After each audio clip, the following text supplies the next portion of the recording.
Welcome back, everybody. Welcome back to the Canyon. Welcome back to an installment of the, let me get this razor knife put away, of the Junkview series.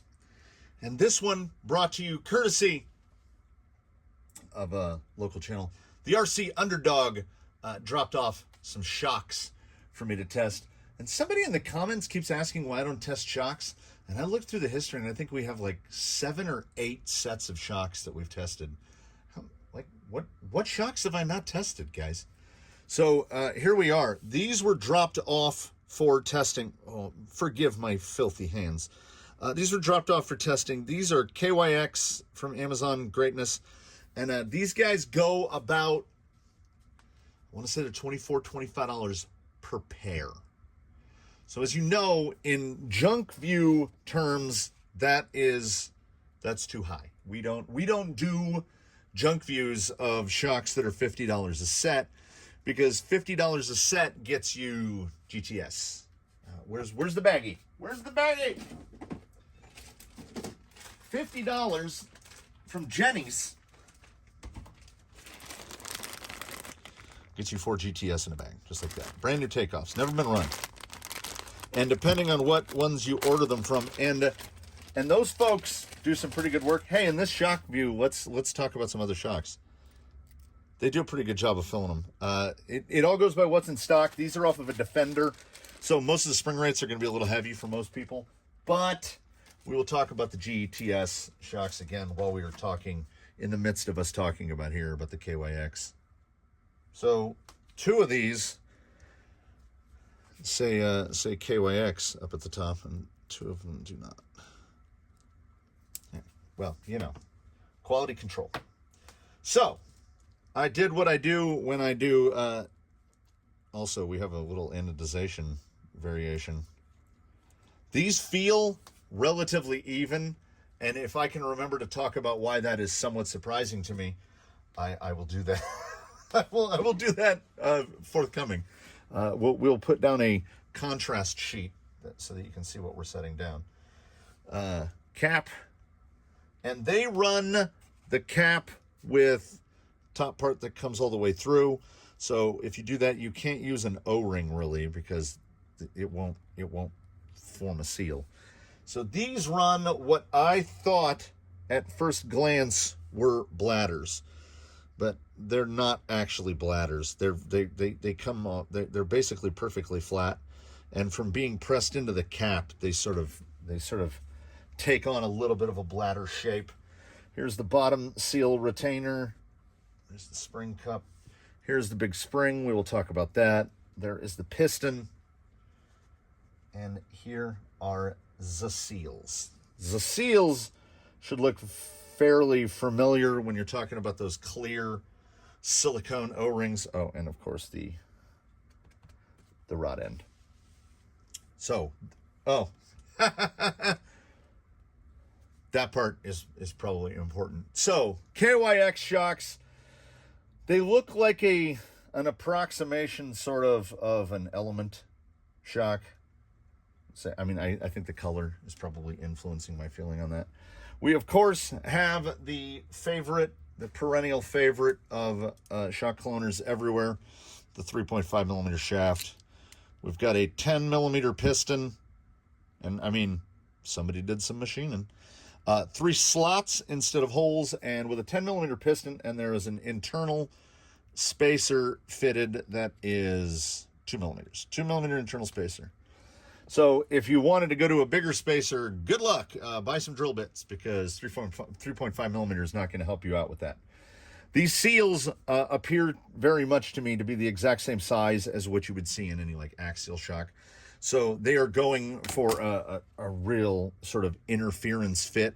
Like they are nice and snug on there, which is the problem that most shock manufacturers to go with or whatever they're pumping out in China, when they go to a 3.5 millimeter shaft, they don't upsize the O-rings or the well that the O-rings go into.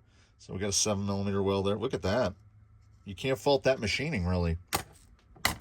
But in going to a body that is bigger to accommodate a shaft that is bigger, they have also gone to a spring that is bigger. These springs are about 17.3 OD. I was going to say 17.5, but they're much closer to 17.3.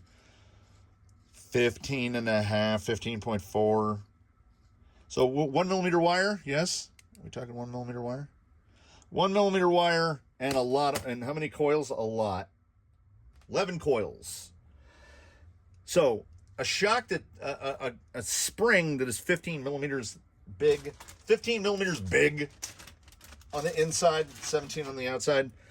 You'll notice that is a stark contrast to what will come on something like a TRX4. Yeah, there we go. And they didn't have to. That wasn't necessary. It must have just been cheaper to buy those, because if you were to take standard hardware. So that's a good, would these fit? Would these fit? That's a good thing to know. If the shock can accommodate your existing hardware, that's good, because like this, the 12 millimeter spring is definitely more useful. I mean, most shocks run them. You can put an element shock on a Traxxas and a Traxxas on an axial. They all just move around. So this guy has got some pluses and some minuses. It is definitely it to me appears to be a machined piston. There's a little release from the, so they are indeed injection molded.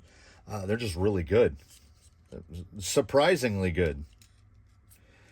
I already doused all this stuff in shock oil. Here's the speed secret for assembling parts. This way you don't accidentally cut any O-rings. Just put the shaft through first.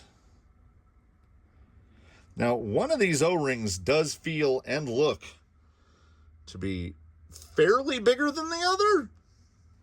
And these are the parts as I took them out. So QC, maybe. There is a separate like Delrin or plastic cap that goes inside the bottom, which is good. We want something to retain the pack. We'll tighten it down to about there. It feels pretty good, but we can crank that down and it gets pretty tight, but still feels very smooth, because what I didn't manage to show you is the internal on this is 10 1/4. So 1/4 of a millimeter. So, oh wow. Could I have more of American than that? 1/4 of a millimeter. So 0.25. So that's 0.12 millimeters on either side of the piston. We're gonna get minimal shaft wiggle. That is acceptable. That's acceptable. We'll grab a guy here. Yeah, I'm using my own things. I made them. I have filled the previous 3 based on, did I mention 1.5 millimeter? Yeah, they're 1.5 millimeter deep, 1.5 millimeter wide. That's big. That's real big. Ordinarily in a 3-hole piston, you're going to see something really small. 040 or smaller. Yeah. Which is like 7.7 millimeters. So, and you know how circles work, you know, with the volume and all. So the volume on that versus a 0.7 is actually what? It's 4 times the size. So these are going to move pretty quickly. They actually feel, so we do the fill and then we go, and then when you pull, you get the big pop. And then we shouldn't have micro bubbling to any appreciable degree. Fill it most of the way to the top. These you do not build like a bladder shock, because as you see, it's relaxing even more. It's not a bladder. It's just a flat little piece of silicone. So instead, we usually use a pencil, and I had one, and I've lost it. I've lost a lot of things. So and when I say pencil, I mean a pencil. Because a pencil lead, quote unquote lead, is actually pretty soft. And it's not going to hurt anything. And it does kind of form itself into a little dome, but it's not going to act. This is still going to behave much like a emulsion shock, despite that appearing to be a bladder. We are going to tighten this down a little ways. Cycle it to the top, which is going to push a bunch of oil up in here into the cap. We're going to cinch that down. We're going to see how we did. That's not bad. That feels okay. We don't have a lot of press back. We got a little bit of suck in, which is where we want to be. Grab our pliers, slap a bottom on. I will force you to bear witness to the Crawler Canyon shock dyno. And this is standard 3mm threads at the bottom. So we've got the reduced shaft, which that will always be a weak point. But unless you're taking it off of jumps, I don't think it's ever going to be really wildly impactful. A little bit of pushback, a little bit, and then that's not bad. And the damp feels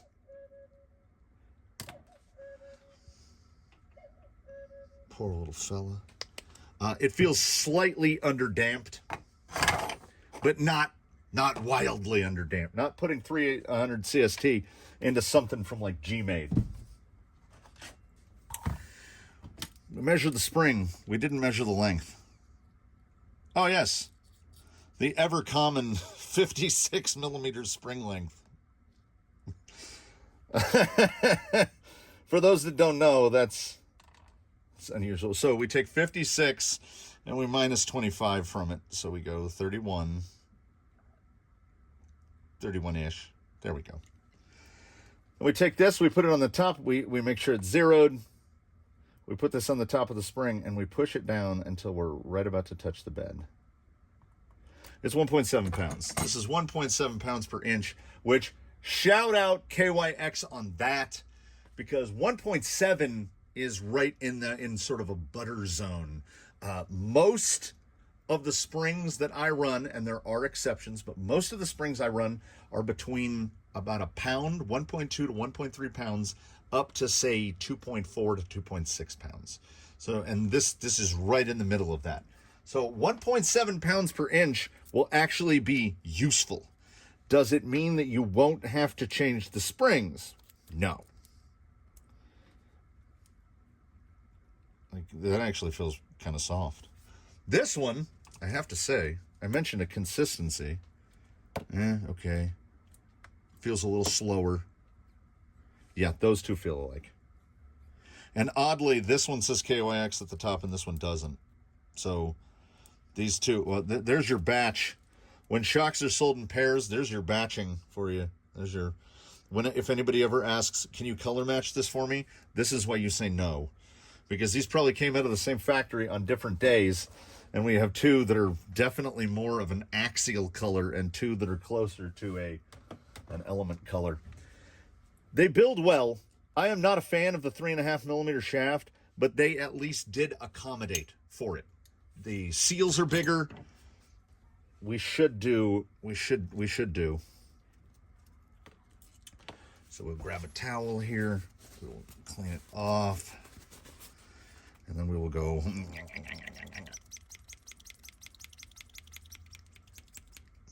And no, that looks pretty good. Usually we'd be building up a little O-ring of our own down there on the bottom because seals don't work very good. But they have taken clear silicone and they've done a better job than Axial has. Oh, and now see that guy now? He's fully emulsified, so that shock feels great. So we have a gentleman here whose job it is to test things. And these shocks, these Junkview shocks have done something that Junkview shocks in the past have not done. They're going to get a drive test. So center eye to center eye, which is something I had not mentioned, these are indeed 90mm.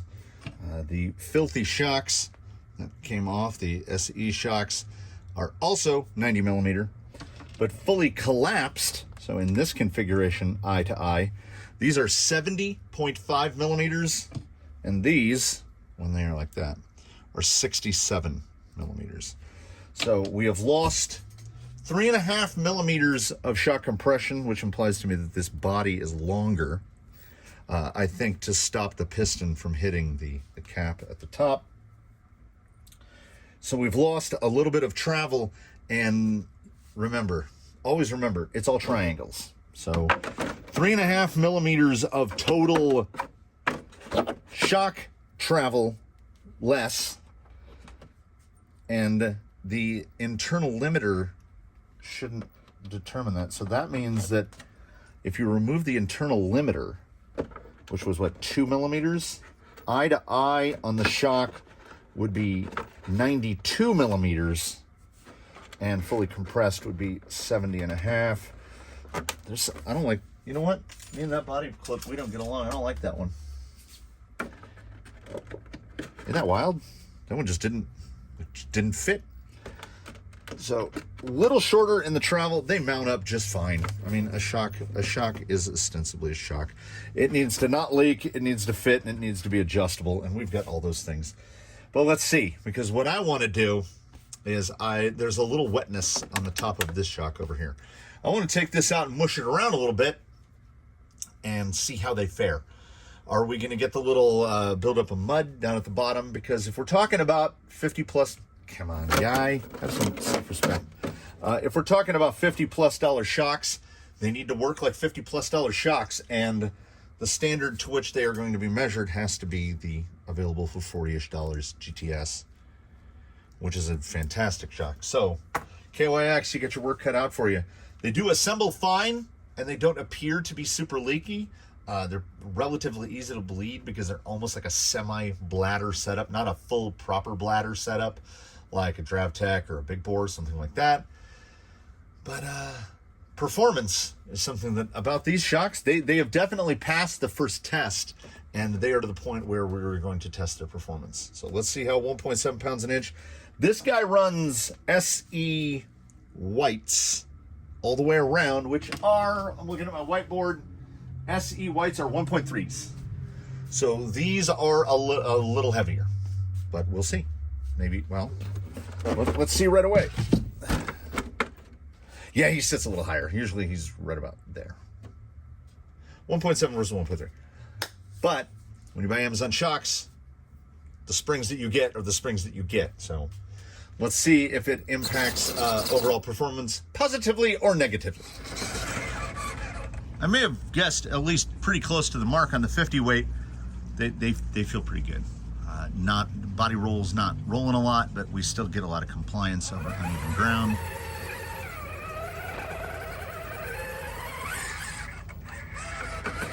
A shock, above all other things, should be, if not invisible, transparent. Like, I shouldn't be thinking about, oh, what's not working. Shouldn't be thinking about the shocks at all.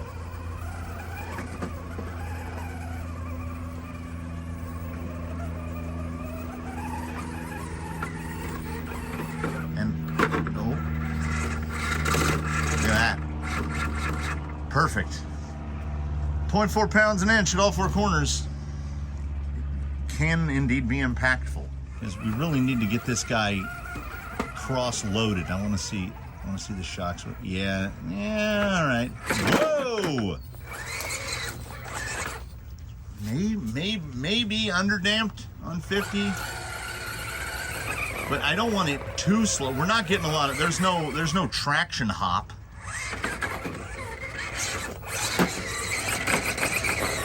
They feel quick. Try the sidle here. We'll of course take him to the proper side hill to see how the load unload on that high side goes. Yeah, little dip on that corner. You can see a little dip there. It's the 1.7 is not to the point where it feels oversprung, and it doesn't feel what I would call underdamped. The damping feels a little soft, but it's not, most RTR shocks come really either underfilled or with an oil weight that's far too light. So these don't feel like that. Right there was a little, like the front end tried to unload. But really, what I'm just trying to do is do uneven terrain stuff and see if we get leakage. Like, for the most part, a shock works or it doesn't. This one, the damping is there. Like I say, maybe a hair underdamped. maybe a hair oversprung, but that has nothing to do with the shock itself. What we want to see is, again, that 3.5 millimeter shaft, it's not a plus for us on any measure, but is it a negative? So we'll take a look at the load unload here.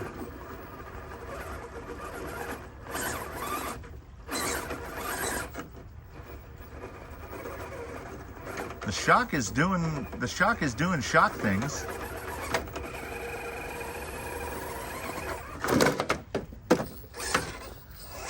Wild. This boy is wild. He's got the smallest turning circle of anything that isn't four-wheel steer.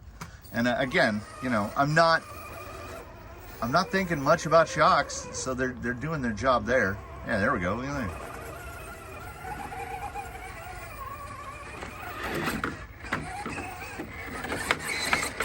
Yeah, there's shocks, all right. Where I'm having a hard time here is the economy of it. Fine, we've got a shock. Let's ignore the purchase price. Let's say that you can pick them up on AliExpress significantly cheaper than you can on Amazon. Then we're having a different conversation.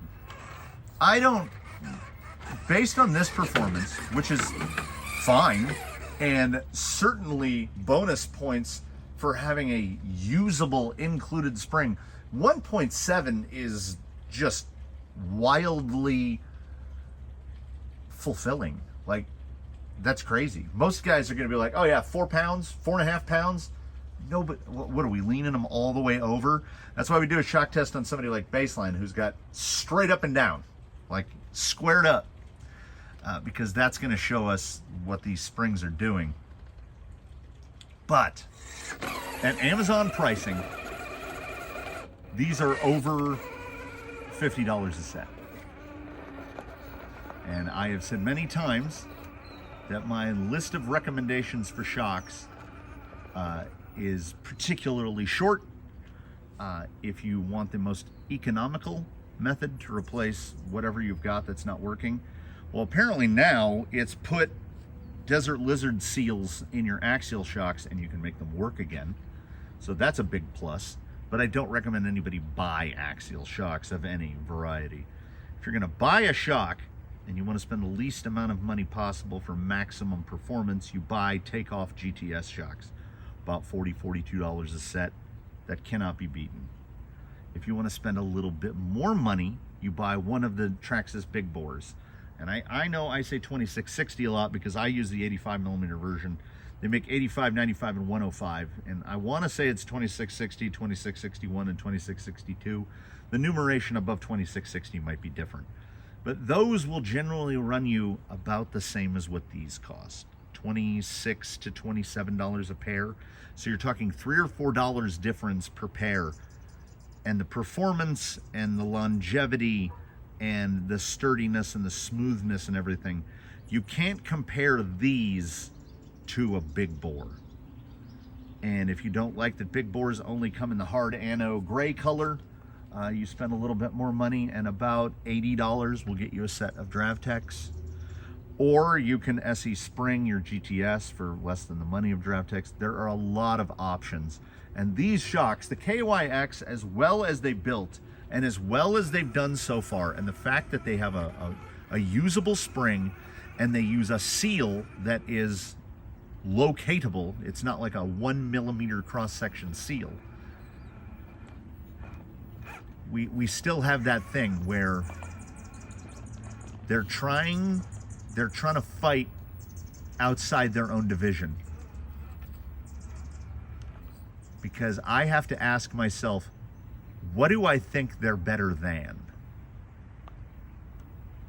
And I mean, in terms of Junkview shocks, these have done as well as any.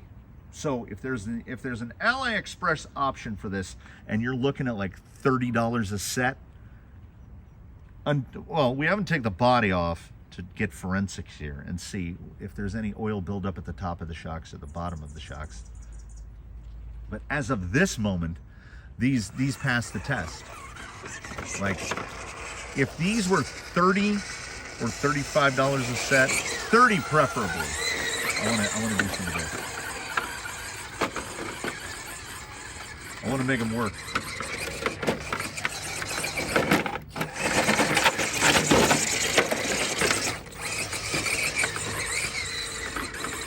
Make shocks do shock stuff. At $30 a set, I would say recommended even. You know, if you're looking for something, I know to some folk, the differential between 30 bucks and 40 bucks is real. You know, I would still say, you know, me sitting here on my, apparently upon my throne of snobbery, I would say spend the extra $10 and get GTS.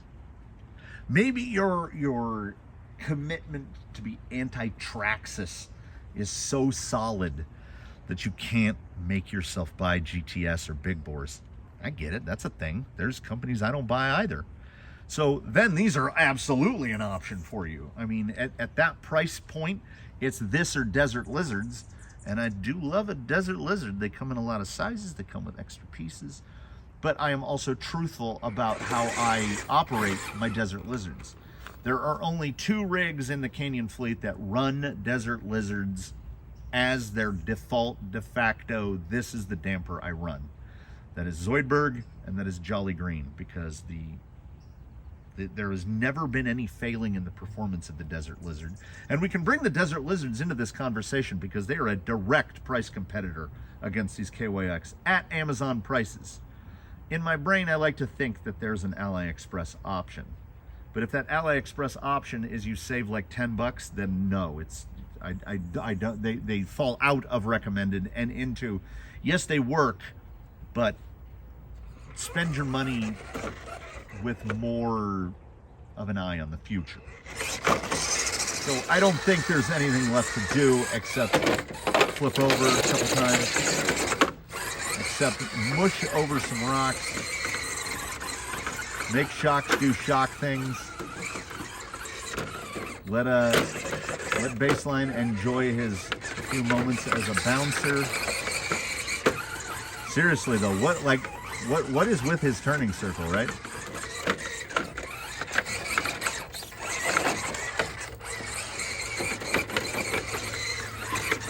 If you're gonna make a shock leak, this is how you do it. We do these in quick succession. You know, I can't tell you that you're not gonna blow out all the rod ends and all the seals are gonna disintegrate. I don't know. They're definitely good enough for now. On the bench, they felt better than, like, they felt like S8Es. At build, you know, and S8Es aren't the least leaky shock in the world, so we're at least competing on one level. And S8Es are 40 bucks a pair.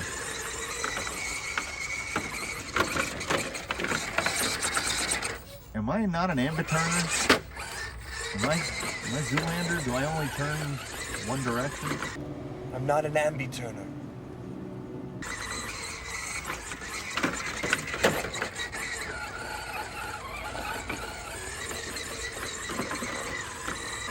Yeah, I'm definitely more. There we go. There's some people gotta work hard. Baseline works hard.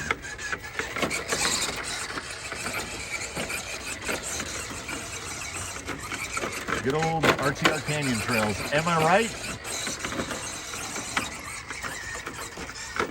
All right. I mean, you know, this is one of those things where, yeah, buddy, you could do this all day. He's a maneuverable guy, isn't he?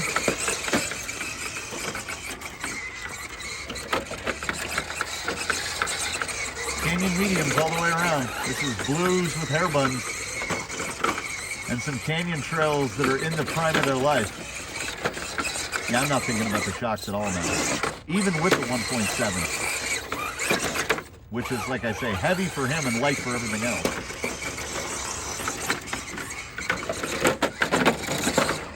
All right.